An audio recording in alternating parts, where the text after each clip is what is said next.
Hello everyone. Today I'm going to show you how to fix a 9-volt Lego train motor. So this is a fried motor. That does happen after them being about 15 to 20 years old. And we're actually going to fix them by using your modern PF motor. These retail at about $8-9 US, cheapest chips, whereas even a second-hand one of these is about $50 US, maybe 100 more for a brand new one. So you can see the reason why it's better to do it this way. So that plus that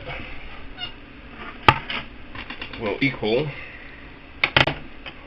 a repaired working 9-volt motor with the addition of a PF cable.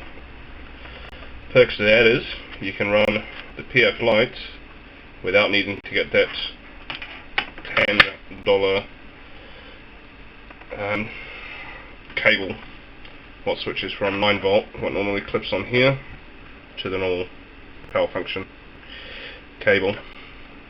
And the perk to this as well, for some people who may have the older 9-volt lights, that will still function as well, so the 9-volt connector. So you pretty much get the best of both worlds.